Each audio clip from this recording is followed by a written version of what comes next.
ہماری ایک گفتگو جو حضور اقدس صلی اللہ علیہ وسلم کی ولادت کے دن پہ ہوئی تھی، 12 ربیع الاول کا منانا، اس پہ ہم نے پہلے بھی یہ کہا تھا اور آخری مرتبہ یہ کہہ رہے ہیں، جس کی طبیعت میں آئے مانے نہ مانے، ہمیں بالکل کوئی اصرار ہے ہی نہیں سرے سے۔ کوئی اس فتوے کو غلط سمجھے تو کیا اور اچھا سمجھے تو کیا۔ جن لوگوں کا یہ اصرار ہے کہ ہم اسے بدعت کہیں، انہیں اچھی طرح جاننا چاہیے کہ 12 ربیع الاول کو حضور اقدس صلی اللہ علیہ وسلم کی پیدائش کے دن کو بدعت قرار دینا کوئی اتنا آسان نہیں۔ کوئی بھی اکابرین ہوں، دیوبند کے ہوں، بریلی کے ہوں، ندوہ کے ہوں، اہل حدیث کے ہوں، ان میں جو بالکل بہت پڑھے لکھے لوگ ہیں، بات ان سے ہے، عام لوگوں سے نہیں ہے۔ اور اسی لیے جو لوگ یہ سمجھتے ہیں کہ ہم نے ایک بدعت کی تائید کی ہے، انہیں چاہیے کہ وہ اس بدعت سے دور رہیں۔ بدعت کی جامع تعریف اور اس کی 5 قسمیں ہیں۔ ہر بات جو دین میں نئی شروع کی جاتی ہے وہ بدعت نہیں ہو جایا کرتی۔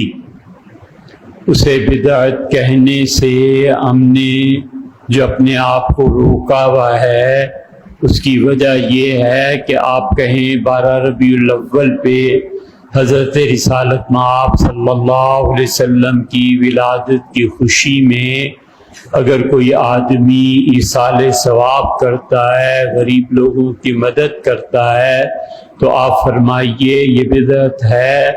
تو پچھلے 1000 سال میں آپ کے دین کے ائمہ اور جن کا نام لے لے کے آپ فتوے دیتے ہیں، انہوں نے اسے بدعت حسنہ لکھا ہے۔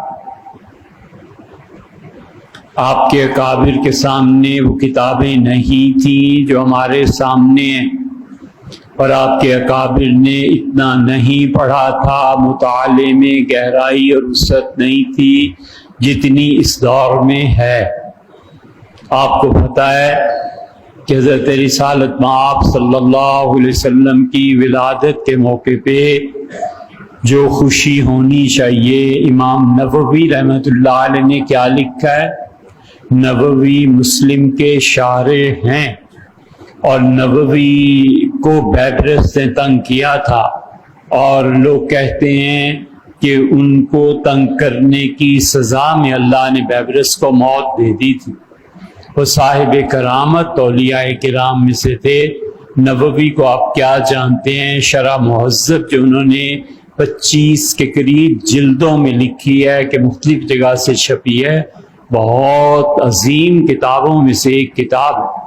نووی رحمۃ اللہ علیہ کہتے ہیں وَمِنْ أَحْسَنَ مَا ابْتَدَعَ فِي زَمَانِنَا، ہمارے زمانے میں یہ جو رسم ہے کل عام ہر سال منائی جاتی ہے، اليوم الموافق لیوم مولدہ صلی اللہ تعالی علیہ وعلی آلہ وصحبہ وسلم، حضور صلی اللہ علیہ وسلم کی پیدائش کے دن، من الصدقات لوگ جو صدقے دیتے ہیں، والمعروف نیکی کرتے ہیں، واظہار الزینت والسرور اور خوشی کا اظہار کرتے ہیں، فإن ذلك مع ما فيه من الإحسان للفقراء، اور غریبوں کی مدد کرتے ہیں۔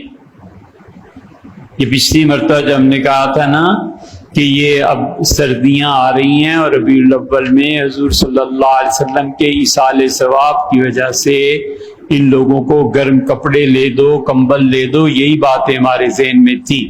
اور یہ سب باتیں حضور صلی اللہ علیہ وسلم کی محبت و تعظیم ہی فی قلب غافل قلب فاعل، جو آدمی کرتا ہے وہ حضور اقدس صلی اللہ علیہ وسلم سے اپنی محبت کا اظہار کرتا ہے، وشکرا للہ، اور اللہ کا شکر ادا کرتا ہے، ما من بہ من ایجاد رسولہ صلی اللہ علیہ وسلم، یہ ساری کی ساری چیز بدعت حسنہ ہے۔ آئی سمجھ؟ یہ بدعت حسنہ ہے۔ آپ بتا دیں بدعت حسنہ کو اڑانا ہے، اڑا دو، تمہیں کیا پتہ چلا ہے کہ بدعت حسنہ کیا ہوتی ہے؟ شامی رحمۃ اللہ علیہ جیسے فقیہ نے بدعت حسنہ جن چیزوں کو لکھا ہے وہ بھی اڑا دیں۔ اہل تشیع کہتے ہیں تمہارے ہاں تراویح بدعت ہے، سیدنا عمر رضی اللہ عنہ نے شروع کی تھی۔ اصل بات یہ ہے کہ امیر المومنین مسجد میں آئے اور انہوں نے کہا ایک امام کے پیچھے سب لوگ پڑھا کرو، علیحدہ علیحدہ جماعتیں نہ کرایا کرو، یعنی مسلمانوں کی عظمت میں اضافہ ہو۔ اور امیر المومنین رضی اللہ عنہ نے پہلی مرتبہ فقہ میں یہ لفظ استعمال فرمایا کہ بدعت حسنہ، کیا ہی اچھا نیا طریقہ ہے، اس بدعت حسنہ کو بھی اٹھا لینا پہ۔ پھر امام سخاوی رحمۃ اللہ علیہ کہتے ہیں لم یفعلہ احد من السلف فی القرون الثلاثہ، پہلی تینوں صدیوں میں یہ عمل نہیں تھا کہ اس کے بعد ایجاد ہوا۔ ثم لا زال اہل الاسلام من سائر الاقطار، پھر آہستہ آہستہ امت میں ہر شہر میں اہل علم نے اسے منانا شروع کیا اور قرآن کریم کی قرات کرتے ہیں، اور اس کا جو اثر ہے وہ ظاہر ہوتا ہے۔ سیرت حلبیہ میں 3 صدیوں تک نہیں تھا، اور 3 صدیوں کے بعد 1200 سال ہو گئے ہیں امت کے ایک عمل کو۔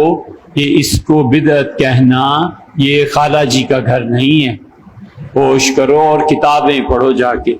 امام جزری رحمۃ اللہ علیہ کہتے ہیں کہ عاجلۃ بنیل البغیۃ والمرام، حضور اقدس صلی اللہ علیہ وسلم کے دن کے لیے من خواصہ انہم امان فی ذالک الیوم۔ سیوطی رحمۃ اللہ علیہ کہتے ہیں وہ من بدع الحسنہ، یہ بدعت حسنہ ہے جس پہ اللہ کی طرف سے ثواب کی توقع ہے، من تعظیم قدر النبی صلی اللہ علیہ وسلم، حضور اقدس صلی اللہ علیہ وسلم کی محبت اس دن کو سوچنے سے اور تازہ ہو جاتی ہے، اور مسلمان اللہ کا شکر ادا کرتے ہیں کہ اللہ نے اتنی عظیم ہستی کو بھیجا۔ پھر امام نووی رحمۃ اللہ علیہ اس کو آگے بھی لائے ہیں اور بہت طویل عبارت لکھی ہے۔ الحاوی للفتاوی، یہ امام کی کتاب ہے۔ فتاوی جو ہیں فقہ، علوم تفسیر، حدیث، اصول، نحو، اعراب، کتنے فنون ہیں جو انہوں نے ذکر کی ہیں۔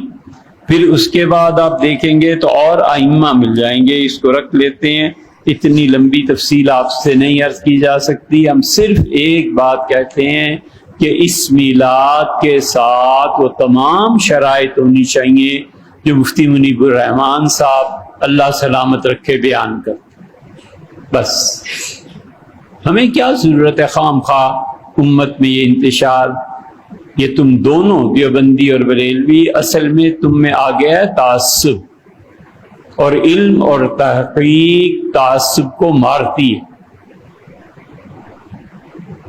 تم متعصب ہو، تمہارے بڑوں نے لکھ دیا کہ بدعت ہے، وہ متعصب ہیں کہ نہیں اب تو ان کے مقابلے میں منانا ہی ہے۔ مفتی منیب الرحمان صاحب نے ماشاءاللہ بڑی اچھی بات کہی، انہوں نے کہا یہ جو نمازیں ضائع کرتے ہو یہ تعظیم ہے حضور صلی اللہ علیہ وسلم، یہ جو ڈھول باجے بینڈ بجاتے ہو یہ تعظیم ہے حضور صلی اللہ علیہ وسلم، یہ اس دن جو تم راستے روک دیتے ہو لوگوں کے اور ٹریفک ڈسٹرب ہوتی ہے یہ کوئی تعظیم ہے؟ مفتی صاحب نے بہت اچھی باتیں اس میں کہی ہیں۔ انہوں نے کہا یہ مت کرو، حضور صلی اللہ علیہ وسلم کی محبت، اس کے لیے صدقہ کرنا، لوگوں کو کھانا کھلانا، یہ سب چیزیں جائز ہیں، بدعت حسنہ ہے، لیکن جو تم پبلک کو تکلیف دیتے ہو ایسے نہ کرو۔ بس اتنی سی بات ہے، یہی ہم بھی کہتے ہیں۔ الحاوی الفتاوی میں اب کل کوئی نے بھی بدعت کہہ لینا۔ سئل شیخ الاسلام حافظ العصر، ابن حجر اسقلانی ہے جن کا عام طور پہ ہم حوالہ دیتے ہیں بخاری کی شرح۔ ابن حجر اسکلانی صاحب کرامت اولیاء کرام میں سے تھے. انہوں نے 27 سال صرف کیے ہیں صرف ایک صحیح بخاری کی شرح. حضرت رسالت مآب صلی اللہ علیہ وسلم کا تعلق عجیب و غریب تھا. وہ صاحب کرامت تھے. حافظ ابن حجر رحمۃ اللہ علیہ یہ بھی بدعتی ہو گئے تمہارے نزدیک. فتح الباری دیکھی ہے کبھی؟ 14 جلدوں میں ہے، اور زندگی میں ایک بار بھی کوئی پڑھ لینا تو سمجھے کہ اللہ نے بڑا فضل فرمایا.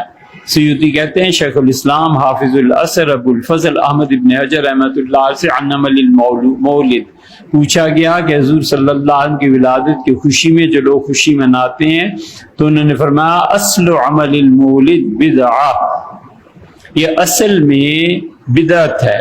لم تنقل عن احد من السلف الصالح من القرون الثلاثہ، پہلی 3 صدیوں میں یہ نہیں تھی. ٹھیک. پھر فرماتے ہیں وَلَكِنَّهَا مَعَ ذَلِكَ قَدْ اشْتَمَلَتْ عَلَى مَحَاسِنٍ، لیکن اس کے باوجود اس میں بہت سی نیکیاں پائی جاتی ہیں اور نیکیوں کے ساتھ ساتھ گناہ بھی پائے جاتے ہیں. فمن تحرى فی عملها المحاسن، جو اس دن نیک کام کرے، اچھے کام کرے اور خراب کاموں سے دور رہے، کان بدعۃ حسنہ، یہ بدعت حسنہ ہے. یہی مفتی صاحب نے کہا، مفتی منیب الرحمان صاحب، کہ ٹریفک نہ برباد کرے، ڈھول باجے نہ بجائے. سب سے بڑی بات ایک جملے میں یہ ہے کہ فضول خرچی نہ کرے، بس پیسے کو ضائع نہ کرے. سیوطی امام رحمۃ اللہ علیہ کہتے ہیں بڑی اچھی بات ہے. وقد ظہر علی تخریجها علی سن ثابت، اور پھر انہوں نے احادیث کے حوالے سیوطی رحمۃ اللہ دیے ہیں. تو اس لیے اعتدال کے ساتھ رہے. کوئی آدمی اس دن ایصال ثواب کرتا ہے، غریبوں کو کھانا کھلاتا ہے، شربت پلاتا ہے، بس ٹھیک ہے، کیا ضرورت ہے اس تنقید کی. اور کوئی آدمی اس دن ٹریفک روکتا ہے، نماز ضائع کرتا ہے، تو ضرور اس کو سمجھانا چاہیے کہ بھائی یہ نہ کرو، یہ حضور صلی اللہ علیہ وسلم سکھا کے گئے تھے تم.